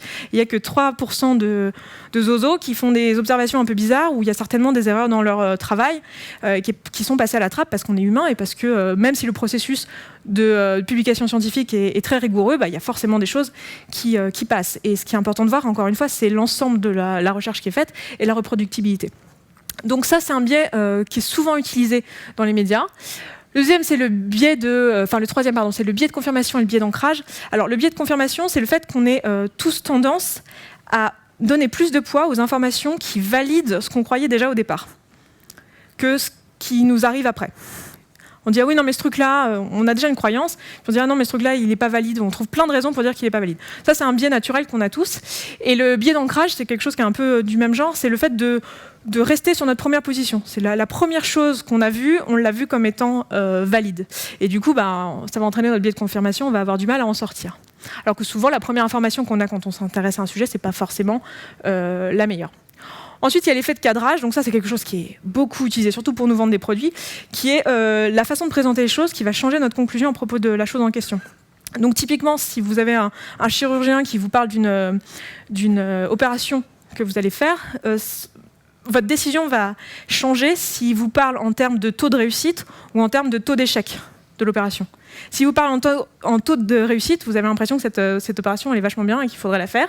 Par contre, si vous parlez en taux d'échec, ça va plutôt vous biaiser et vous donner envie d'en fuir. Même si ce qu'il vous présente, en fait, c'est exactement la même chose.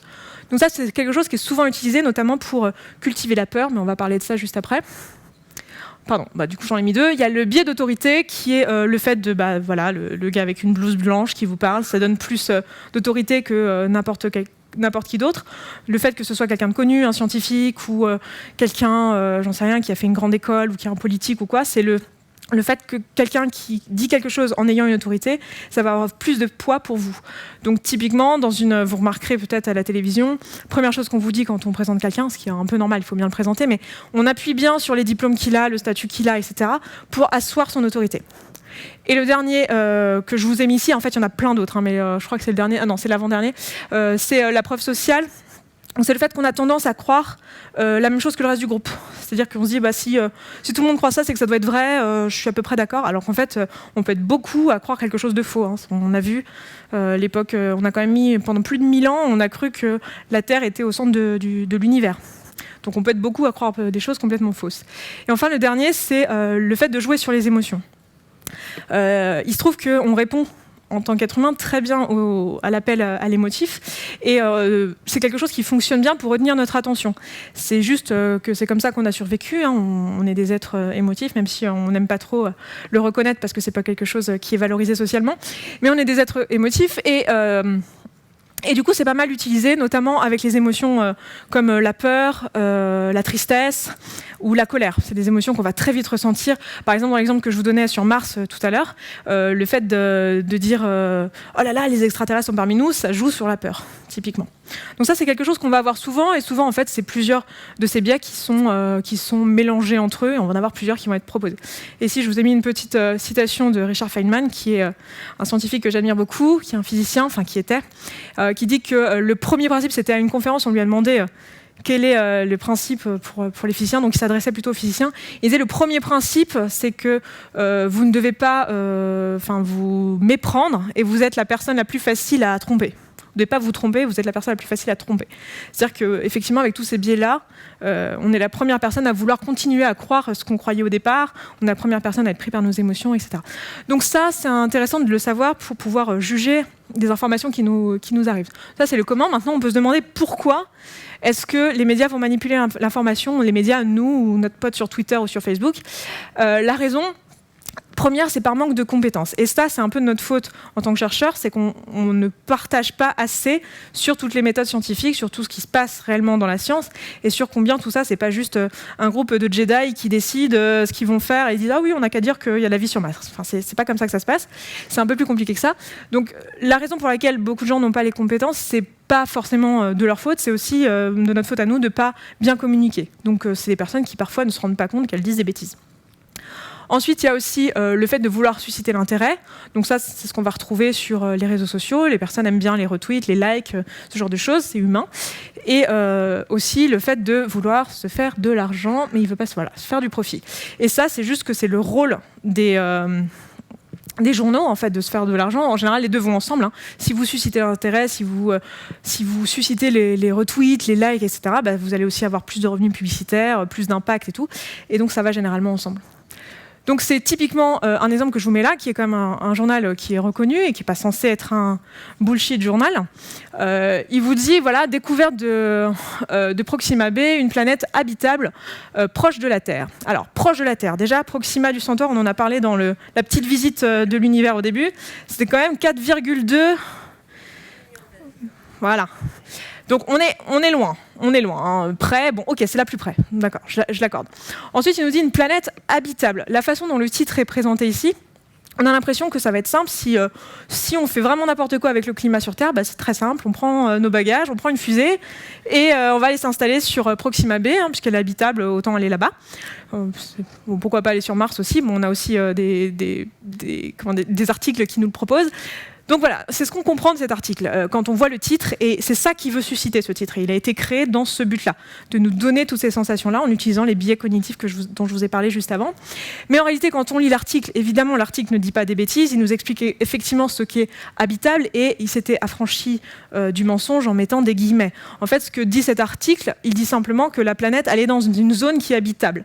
Et la zone habitable en astrophysique, c'est une zone dans laquelle on a la température à laquelle l'eau peut être liquide. Ça ne nous dit pas qu'il y a de l'eau liquide, ça nous dit juste qu'on est dans la zone où la température pourrait être la bonne. S'il y a de l'eau, elle pourrait être liquide. Et même s'il y avait de l'eau liquide, on n'en est pas sûr. C'est pas pour autant qu'il y aurait la vie. Enfin bref, on n'en sait rien, quoi. On n'en sait rien. Elle est juste en zone habitable. Toujours pas. Je vais pas y arriver, hein.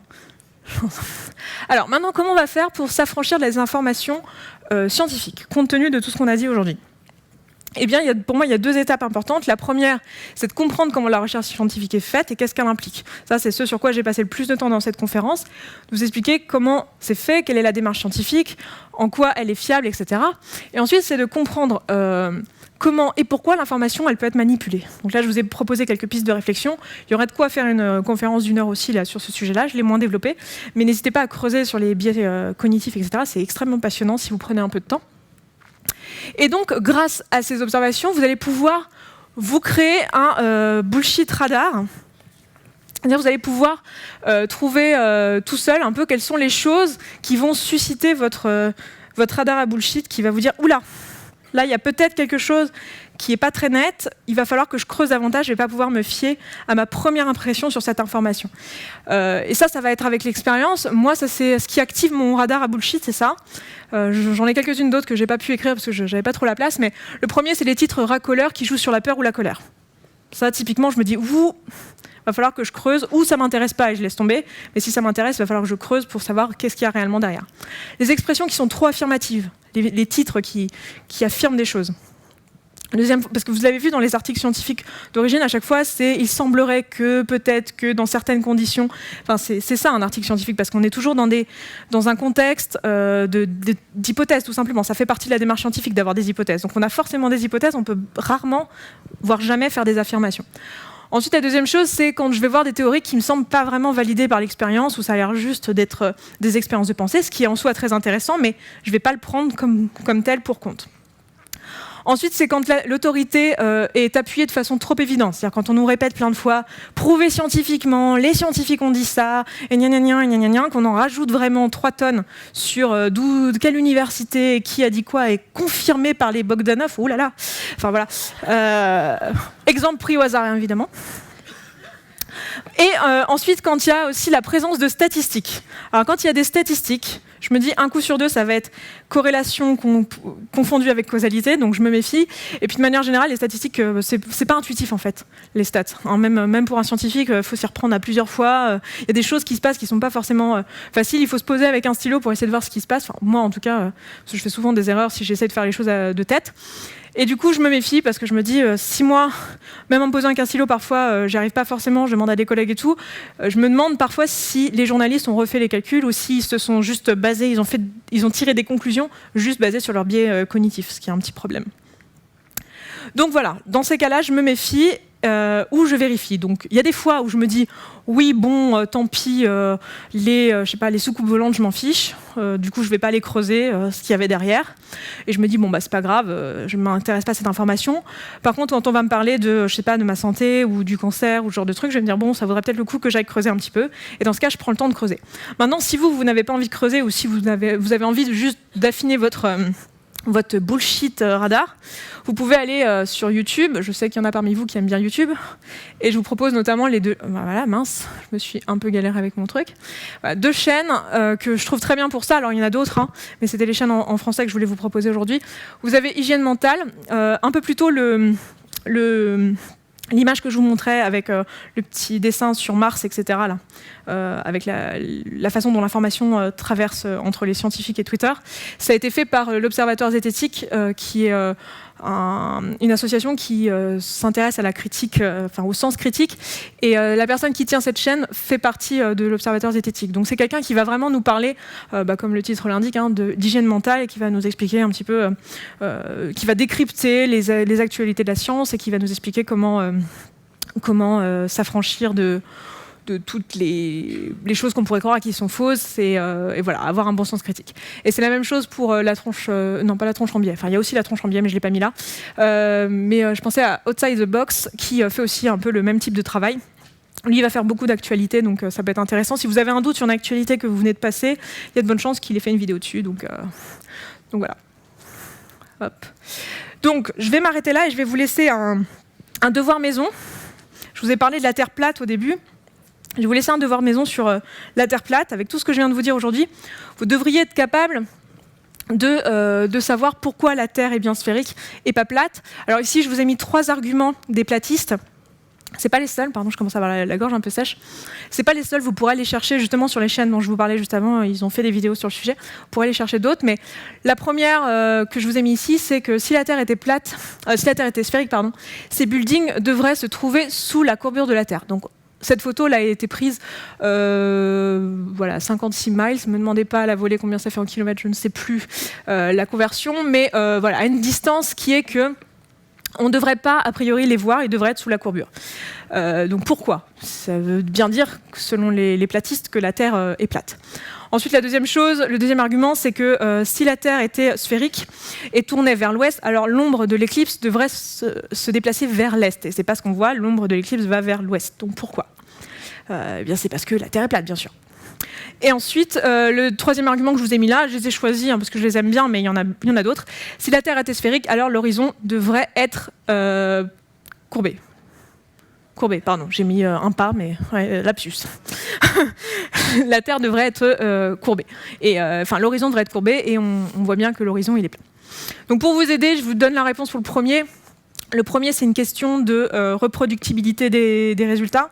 C'est-à-dire que cette photo, c'est effectivement une photo qui a été prise. Il y en a plusieurs qui circulent sur Internet comme ça. Mais en fait, on peut prendre exactement la même photo sans les buildings, où ils sont effectivement derrière l'horizon. Et c'est plus dû à des conditions atmosphériques particulières qui font que les buildings, c'est un mirage en fait, qui font que les buildings apparaissent au-dessus de l'horizon. Et en fait, on peut le voir si on compare avec les photos qui sont prises plus près des buildings, on peut voir qu'en fait la pointe des buildings sont déformées, et c'est dû justement à cet effet de l'horizon. Donc c'est la reproductibilité des résultats qui ne marchait pas ici. Donc je vous invite à aller regarder par vous-même après, dans les jours qui viennent, sur Internet, à chercher l'information, essayer de comprendre pourquoi on a ces choses-là et pourquoi ça nous induirait en erreur. Voilà, je vais m'arrêter là, et merci de m'avoir écouté.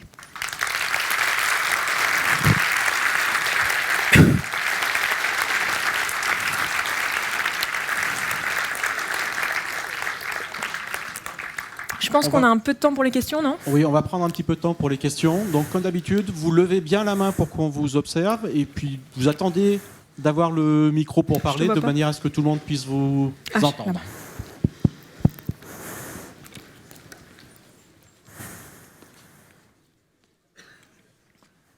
Donc, il y a une question là-bas. Bonjour, merci pour cette conférence qui est très intéressante du point de vue épistémologique aussi. Alors moi je voudrais vous poser une question concernant une planète, c'est Mars. Oui. Il se trouve que j'interviens je suis enseignant à l'université, mais j'interviens en sciences politiques et en droit. Et je fais un cours qui porte sur l'approche du monde contemporain. Et un jour j'ai soumis à mes étudiants une question, parce que sur les réseaux sociaux, il y avait un argument concernant la planète Mars qui était le suivant.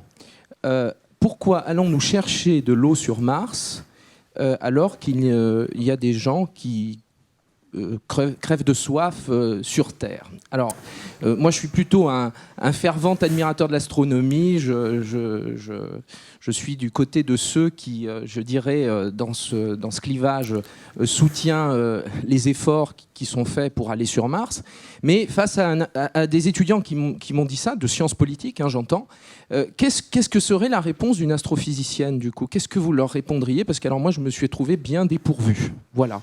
Et je pense que ça rentre quand même dans le cadre de votre intervention. Oui, effectivement, et c'est le genre de questions que j'ai assez souvent. C'est plutôt posé différemment, mais en général, on nous demande comment vous justifiez votre salaire en recherche astrophysique, alors qu'en fait, on aurait besoin de gens qui font de la recherche sur le cancer ou sur autre chose, comme si nos disciplines étaient interchangeables. Je comprends l'argument. Moi, ce que je répondrais, parce que en fait, c'est juste ma réponse personnelle. Ce que je répondrais, c'est que finalement, c'est pas nous qui choisissons comment les fonds publics sont distribués, et c'est déjà un choix qui est en train de se faire. En fait, il y a de moins en moins de financement pour des recherches comme l'astrophysique, comme des domaines qui sont jugés moins utiles. Et encore, nous, en astrophysique, on n'est pas les plus lésés parce qu'on a une utilité en termes de pédagogie.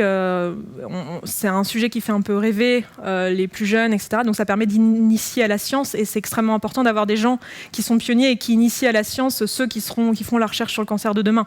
Donc ça passe aussi par là, donc on a encore cet argument-là. Moi, ce que je dirais, c'est que si je devais répondre à un étudiant qui me disait ça, je lui dirais que c'est pas de mon ressort de prendre des décisions politiques comme où l'argent public est placé, et il semblerait que les politiques fassent déjà le choix de placer l'argent plutôt sur ces aspects-là. Je parlais justement d'étudiants en sciences politiques, et c'est pour ça que l'argument pour moi est très important, parce que c'est peut-être eux qui vont décider demain. Donc après, c'est un choix personnel. Moi, je trouve ça génial, l'astro. Après, je peux comprendre que la recherche publique ne fasse pas ce choix-là. Mais vous pensez qu'en France, elle le fait moins qu'aux États-Unis, par exemple? Sincèrement, je peux pas vous le dire. J'en sais rien. J'ai pas une connaissance de la géopolitique suffisante pour pouvoir répondre à cette question. Oui, monsieur, devant. Je sais pas s'il y a un micro. Je suis désolée, je vois rien avec les projecteurs, donc je sais pas où est le micro.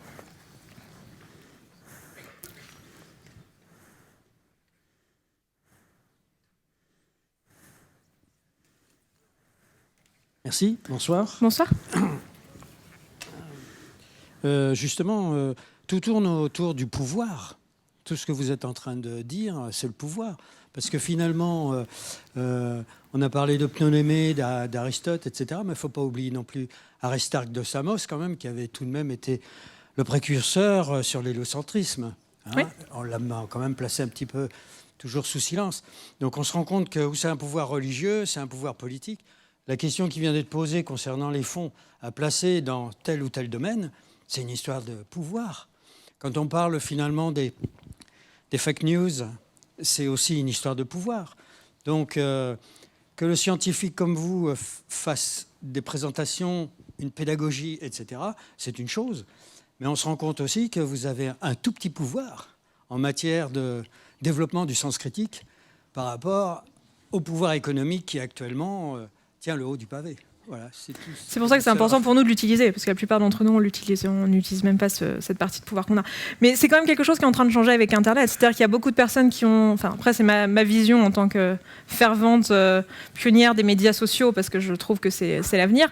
Mais on a une voix. Tout le monde peut avoir une voix, et les scientifiques peuvent effectivement avoir un poids beaucoup plus important que ce qu'ils pouvaient avoir par le passé, parce qu'on peut justement contourner les biais de pouvoir à travers les médias habituels. Donc c'est quand même quelque chose qui est bien pour la science, pour le futur. Et on le voit déjà. On voit déjà notamment des chaînes, comme je vous disais, c'est des chaînes qui font un énorme travail justement de sens critique, etc. Mais quand on voit le climat, ça fait 50 ans qu'on parle de la même chose. Ouais. Ouais, puis il y a aussi un autre biais dont je ne vous ai pas parlé, qui est que quand on essaye de convaincre quelqu'un, c'est un biais cognitif dont je ne pouvais pas parler de tous, mais il y a un biais comme ça, quand on nous a tellement parlé d'un sujet et qu'on essaye de nous convaincre à tout prix que ce sujet est juste, ça nous fait exactement l'effet inverse. Et je pense que c'est ce qu'on voit actuellement vis-à-vis du climat dans la société actuelle. Oui. Est-ce qu'on peut avoir un micro ? Oui, je crois que ce qu'il faut rejoindre, c'est la notion du cool, ce que vous appeliez le cool. C'est qu'il faut le rejoindre à l'utile. Et c'est ça qui est pas très... Je veux dire, ce qu'il faut vraiment insister. Et c'est une histoire d'échelle de temps. Ça veut dire que le politique, il veut du court terme. Je veux dire un mandat, 4 ans, 5 ans. Et le cool, c'est pas du 4 ans, 5 ans. C'est du plus long terme. Et c'est vraiment ça. Je pense qu'on parlait de l'eau, des gens qui ont soif, pourquoi on va chercher de l'eau sur Mars. La réponse, le cool peut paraître inutile, mais deviendra utile. Même pour ceux qui ont besoin d'eau. D'accord. J'ai pas pensé à dire ça, mais effectivement, c'est pertinent ce que vous dites. C'est le fait de voir que... Mais c'est un vrai problème même en recherche scientifique, c'est que très souvent les financements sont sur plutôt quelques années. Rarement, le plus long qu'on puisse avoir, c'est 5 ans pour les financements européens. Et c'est très dur de mener une recherche de fond ou fondamentale sur ces durées-là. Donc c'est un vrai problème parce que ça veut dire qu'on continue sans cesse à améliorer la bougie au lieu d'inventer l'ampoule, quoi. Donc c'est un peu un problème. C'est quelque chose qui est soulevé. Je voulais pas non plus parler de la science de façon négative, mais effectivement il y a des problèmes dans la science comme partout, et celui-ci c'est l'un d'entre eux. Et c'est quelque chose qu'on essaye de régler en tant que jeune scientifique. Il y a beaucoup de gens qui essayent de trouver des financements justement parallèles pour justement rejoindre l'utile au cool, au fondamental, finalement, à la vraie question du questionnement scientifique de départ, qui est de comprendre comment les choses marchent. Une petite remarque, c'est on oublie toujours, chaque fois qu'on parle de recherche fondamentale, on oublie toujours les retombées de la recherche fondamentale dans la vie courante ou n'importe quoi. Enfin, oui, bien sûr. Mais même en astrophysique, tout ce qu'on fait, ça a des retombées. Non, mais je suis complètement d'accord. Forcément des retombées. On les oublie. Il faut bien les signaler.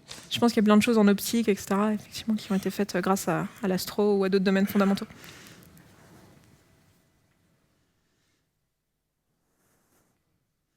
Est-ce qu'il y a d'autres questions ? Il y a une dame devant.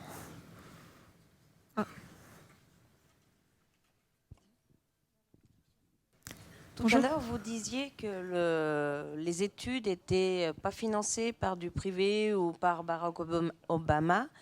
Mais j'ai vu plusieurs reportages sur le sucre et ils disaient que justement, il y avait des études qui étaient faites par les industriels du sucre. Alors, comment peut-on dire que ces études sont impartiales et justes alors que ce sont les industriels eux-mêmes qui ont payé ces études et ces statistiques? C'est une question très pertinente, merci de l'avoir posée. En fait, ce qui se passe, c'est que effectivement, les industries, donc l'industrie agroalimentaire, les industries pharmaceutiques, payent des recherches. Pour moi, il me semblerait quand même que c'est la moindre des choses quand on veut mettre un produit sur le marché, c'est d'avoir testé son efficacité. Par exemple, si on veut mettre un médicament sur le marché, il faut l'avoir testé avant de pouvoir le mettre sur le marché. C'est tout à fait normal. En fait, c'est même logique qu'ils fassent eux-mêmes une recherche scientifique là-dessus, dans des domaines où généralement il y a de toute façon pas les fonds publics pour faire ce genre de choses.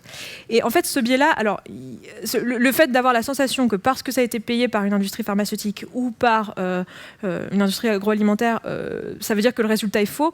En fait, c'est très peu probable pour toutes les raisons que je vous ai expliquées en termes de comment on publie un article.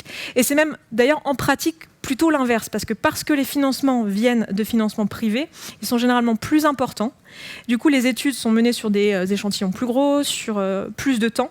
Et de manière générale, de manière globale, alors on trouvera sûrement des exceptions dans les coins, hein, je ne connais pas tout, mais de manière générale, il se trouve que contre-intuitivement, les études qui sont menées avec des fonds privés sont plutôt plus fiables d'un point de vue scientifique. Et ça, c'est quelque chose qui est longuement discuté par justement l'Observatoire zététique dont je vous ai parlé, qui fait un énorme travail là-dessus pour essayer de comprendre et d'autocritiquer la science.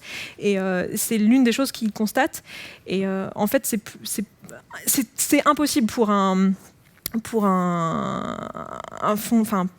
industrie d'influencer un résultat, enfin de dire quoi trouver. Ce qui peut faire, le pire biais qu'on puisse avoir dans ces cas-là, c'est qu'un résultat ne soit pas publié. C'est-à-dire qu'un résultat, genre par exemple, si on essayait de prouver quelque chose, et d'ailleurs c'est aussi un biais qu'on a auprès des éditeurs, c'est que c'est pas très vendeur de publier un résultat qui n'a pas marché, de dire voilà, j'ai cherché à prouver ça, et finalement mon expérience montre que ça ne marche pas, donc ma théorie est fausse. Et pourtant c'est un résultat qui est extrêmement utile, notamment dans tout ce qui est pharmaceutique, dans tout ce qui est industriel, alimentaire, etc.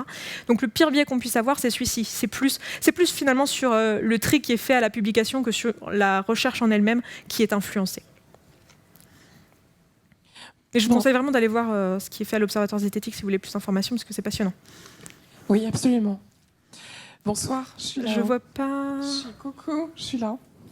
Je suis désolée. Tout en haut. Oui, désolée, la lumière... Désolée, ouais, je suis désolée, j'ai la lumière. Bonsoir, pardon. Faut pas trop que j'avance, sinon je vais tomber. Mais... Ouais, justement, ma question, en fait, elle avait un rapport justement avec la lumière. J'espère que vous ne serez pas trop choqués. Mais je suppose que vous avez déjà posé la question parce que je m'interroge beaucoup actuellement. Je voulais savoir quel était le rapport entre l'étoile des Juifs accrochée à la chemise pendant la Shoah et une étoile. Parce qu'actuellement, dernièrement, on a, depuis quelques années, 20 ou 30 ans, on a découvert en fait que les expériences de mort imminente étaient bel et bien réelles. Et qu'il devait traverser le tunnel, que là aussi, en fait, il y avait une espèce de cercle. Donc je voulais savoir si alors, vous aviez cherché pour être tout à fait honnête, des recherches sur ce sujet. J'ai aucune opinion sur le sujet parce que j'ai jamais fait de recherche sur le sujet. Et là, au moment où vous me parlez de expérience de mort imminente et d'étoiles judaïques, j'ai mon radar à bullshit qui s'allume. Du coup, il faudrait que je creuse la question. Parce que pour moi, quand on vient dans ces thématiques-là, il y a beaucoup de choses qui ne suivent pas la démarche scientifique qui sont proposées. Par exemple, les expériences de mort imminente, il y a beaucoup de choses où en fait, on ne peut pas reproduire le résultat. On peut pas, on peut pas savoir ce qui se passe après. On n'a aucun moyen de le tester, on n'a aucun moyen de refaire l'expérience, on n'a aucun moyen d'aller au bout de la démarche scientifique. Donc ça ne veut pas dire que c'est pas intéressant, ça ne veut pas dire qu'il ne faut pas s'intéresser à la question. Ça veut juste dire que je ne peux pas avoir d'opinion scientifique sur la question, d'autant plus que j'ai pas creusé pour vous dire ce que moi j'en penserais personnellement. Mais encore une fois, tout ce que je vous ai dit depuis le début, c'est pas parce que ça suit pas la démarche scientifique que c'est pas intéressant. Il y a plein de choses extrêmement intéressantes en philosophie, etc. Ça veut juste dire qu'on peut pas le prendre comme comptant et comme vrai, et que ça fait plus partie de la croyance que de la vérité scientifique. Merci beaucoup pour votre réponse. Je vous en prie.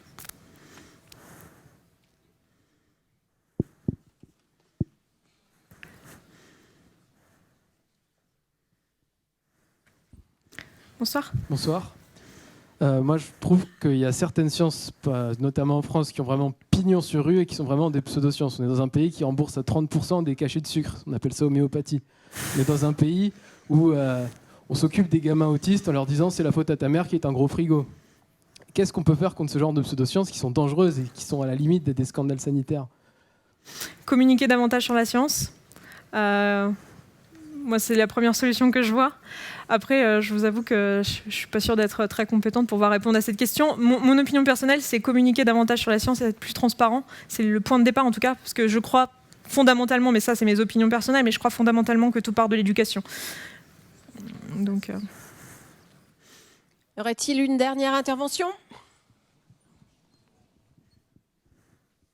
Bonsoir et merci pour la conférence. Juste pour revenir aux fake news et puis à l'impact avec les réseaux sociaux, est-ce que vous avez l'impression qu'il y en a plus qu'avant du fait que les réseaux sociaux diffusent en masse que par rapport à avant, il y a quelques dizaines ou 20 ans, par rapport à d'autres médias qui avaient peut-être moins d'importance et qu'est-ce qu'on peut faire pour lutter contre toute cette propagation de fausses informations ?